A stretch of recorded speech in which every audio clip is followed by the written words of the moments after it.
ભરૂચ જિલ્લાના જંબુસર તાલુકાના એક ગામની દિવ્યાંગ યુવતી સાથે બે યુવકોએ સામૂહિક દુષ્કર્મ આચર્યું હતું, જેને લઈને પોલીસે આ બંને આરોપીઓને શોધવાની તજવીજ હાથ ધરી હતી। પોલીસે આ બંને આરોપી યુવકને નડિયાદ ગામની સીમમાંથી ઝડપી પાડીને કાયદેસરની કાર્યવાહી હાથ ધરી છે। જંબુસર તાલુકાના એક ગામની દિવ્યાંગ યુવતી મકાનમાં સૂઈ રહી હતી તે સમયે બે યુવકોએ મકાનમાં પ્રવેશ કરીને યુવતી સાથે સામૂહિક દુષ્કર્મ આચર્યું હતું। યુવતીનો ભાઈ બંનેને પકડવા પાછળ ભાગ્યો, પણ બંને યુવકો ઝડપાયા નહીં। તે બાદ પોલીસ મથકે દુષ્કર્મની ઘટનામાં બંને આરોપીઓ યુવકો સામે ફરિયાદ નોંધાવતા પોલીસે દિવ્યાંગ યુવતીનું મેડિકલ કરાવીને બંને યુવકોને પકડી પાડવા માટે કાર્યવાહી હાથ ધરી હતી। ત્યારે ગતરોજ સાંજે મોડી સુધી પોલીસે વિવિધ ગામોની સીમમાં તપાસ કરી હતી। તે દરમિયાન આજે નડિયાદના સીમ વિસ્તારમાં તપાસ કરતા બંને આરોપીઓ સંતાયેલા હતા તેમને ઝડપી પાડ્યા છે। પોલીસે આરોપીઓની ધરપકડ તથા રિમાન્ડ મેળવવા માટે તજવીજ હાથ ધરી છે।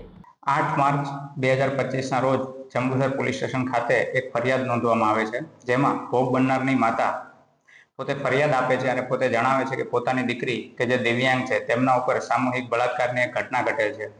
જે અનુસંધાને તેમની માતા એવું જણાવે છે કે બે આરોપીઓ જેમનું નામ છે અશ્વિન રાઠોડ તેમજ વિજય રાઠોડ કે જે પૂર્વ આયોજિત કાવતરા દ્વારા રાત્રિના 2 વાગ્યા દરમિયાન પોતાના ઘરમાં ઘૂસી જાય છે અને દીકરી સાથે સામૂહિક બળાત્કારની ઘટના ઘટે છે તેવી ફરિયાદ પોલીસ સ્ટેશનમાં આવીને જાહેર કરે છે અને તે અનુસંધાને જંબુસર પીઆઈ દ્વારા તાત્કાલિક એફઆઈઆર દાખલ કરવામાં આવે છે અને આ ઘટનાની ગંભીરતા તેમજ વર્તમાન પરિસ્થિતિ જોઈ અને રેન્જ આઈજી શ્રી સાહેબ સંદીપસિંહ સાહેબ તેમજ ભરૂચ એસપી શ્રી મયુર ચાવડા સાહેબ દ્વારા સૂચના આપવામાં આવે છે કે આ આરોપીઓને તાત્કાલિક પકડી પાડવામાં આવે।